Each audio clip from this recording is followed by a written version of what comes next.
First of all, Jim Jones, I mean, the show. I mean, I've never seen an episode of it. I've never watched a clip of it on YouTube. You know, ain't Jim Jones the dude that took everybody to South America and made them drink the Kool-Aid? I mean, come on, man, you can follow this guy.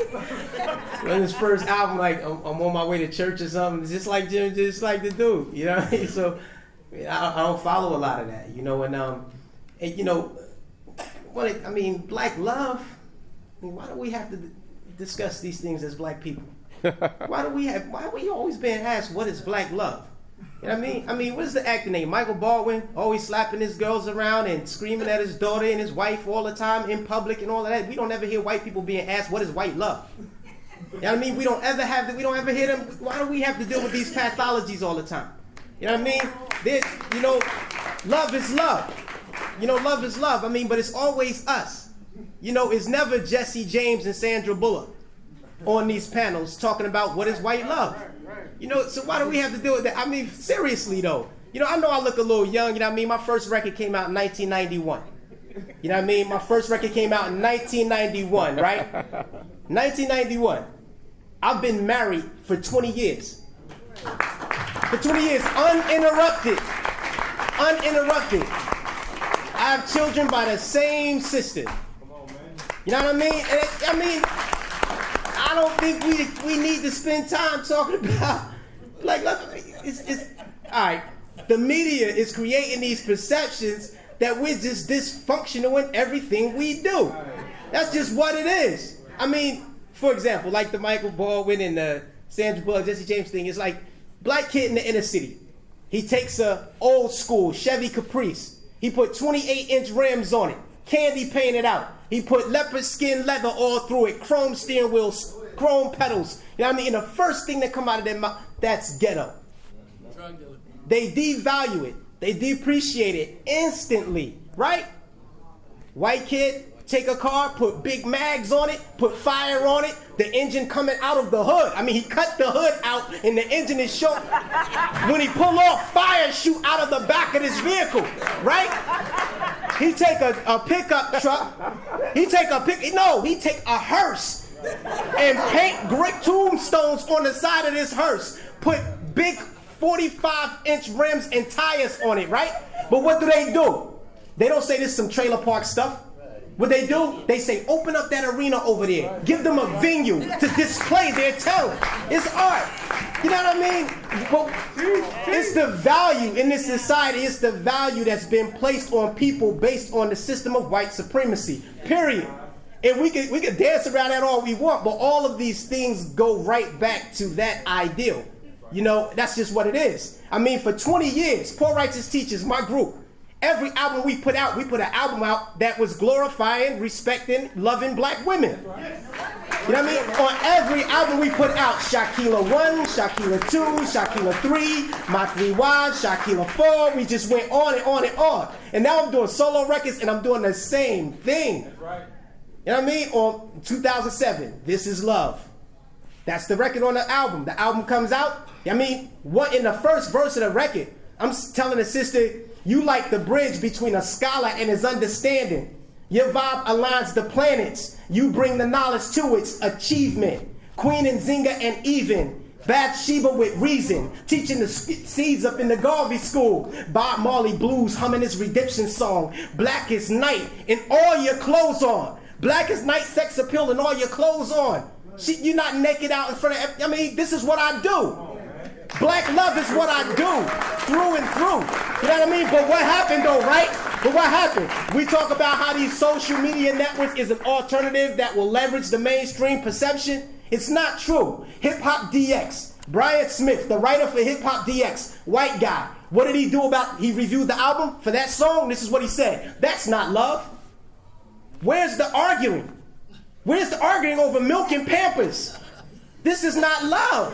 Where's the domestic issues, the violence? Like, yo, wait a minute. But this is what they said about the record. And this wasn't Clear Channel. This wasn't Rolling Stone. This wasn't internet. You know what I mean? Hip Hop DX. This is what they said about the record.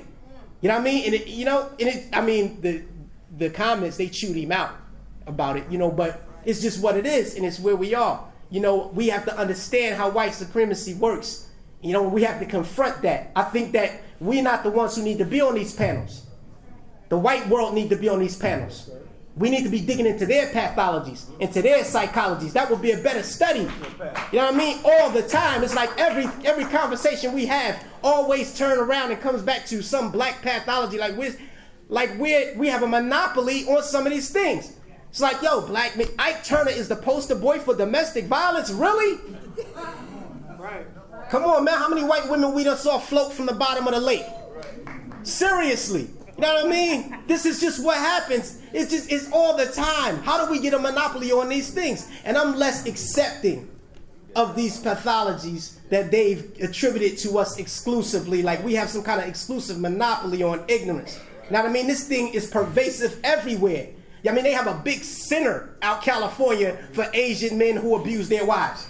But you don't hear about this on television. You don't see a group of Asian women in a salon saying, yeah, Asian men ain't no good. You know what I mean? And jumping on every panel and platform to discuss some black male pathology around women. I mean, come on, this is ridiculous, but this is what we do. We buy into it and we feed into it all the time. Everybody's doing it. It's not good, but everybody's doing it. We shouldn't have a monopoly on it, and we shouldn't have to explain what is black love all the time. What is black love? What is black culture? And all these things. We're always having these discussions. Our problem plainly is white supremacy and racism. That's what it's been. That's what it will be. And until white people check themselves, we're going to be right here. The problem is not ours. You know what I mean? It's like you can't call a reaction to racism. You can't, you're looking at the victims. You're looking at symptoms of a deeper and more pervasive problem. And you want to spend time checking these problems. And a lot of people do it because it's profitable to do so. You know what I mean? Treating the symptoms is profitable. That's how the medical industry works, right? Right. They not curing nothing. That's what they do all day long. So if we want to get right down to the root of the problem, it rests in the values that white supremacy has placed on human beings. If you're white or closer to white, you're better. If you're black and closer to black, you're worse. That's just what it is here. That's what it's always been. And we have to deal with that, and then we'll cut through all of this nonsense right here. I mean, it's everywhere we go. It's in the public. The problem with the public school systems is the same thing. Yes. Problem with the criminal justice system is the same thing. It's the same thing. Everywhere you go, Troy Davis. They executed Troy Davis with no evidence. Right. Yep, none. Right?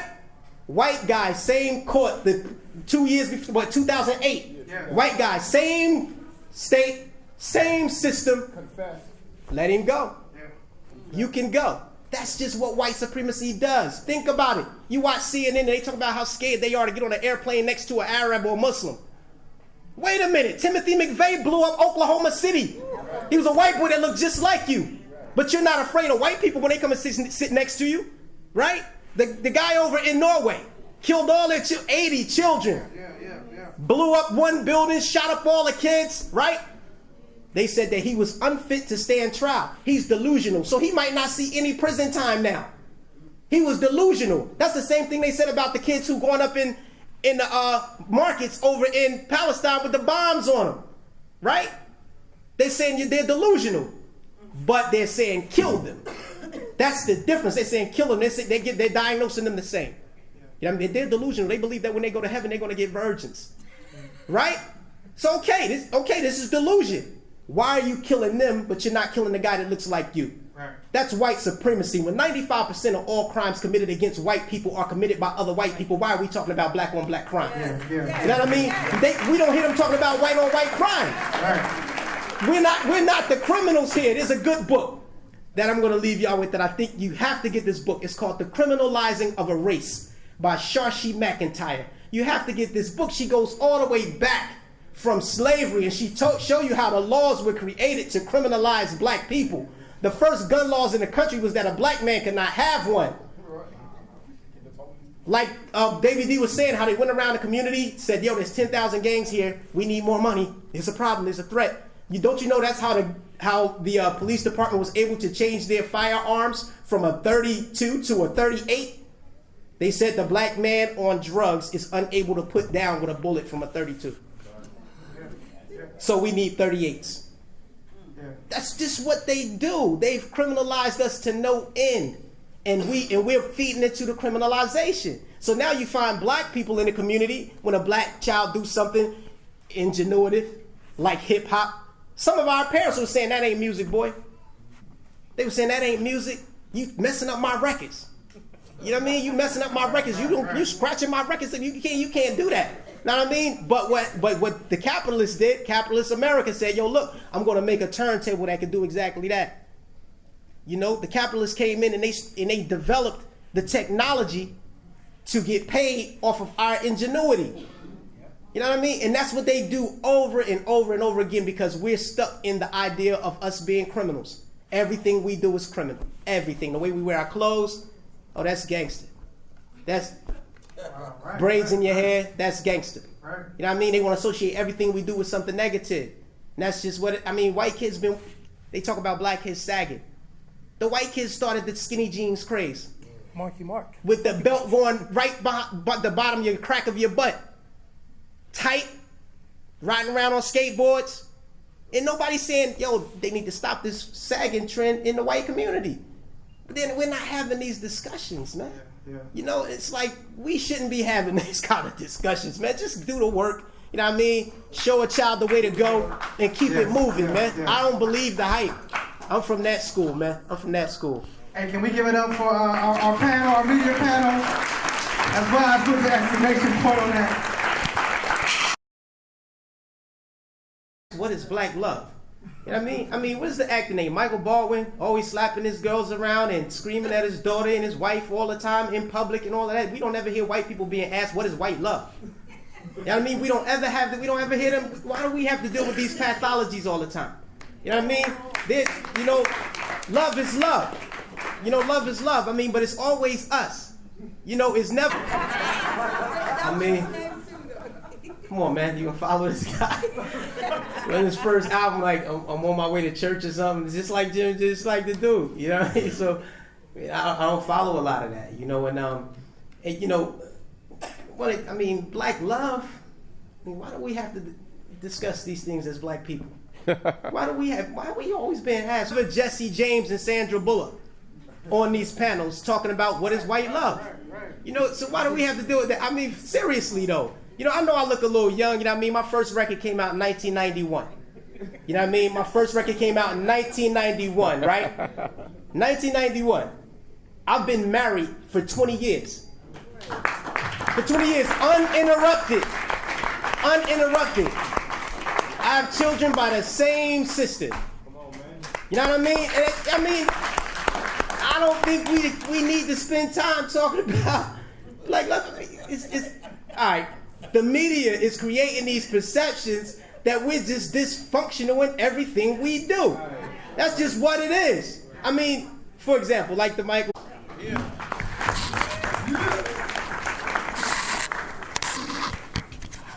All right. First of all. Jim Jones, I mean, the show. I mean, I've never seen an episode of it. I've never watched a clip of it on YouTube. You know, ain't Jim Jones the dude that took everybody to South America and made them drink the Kool-Aid?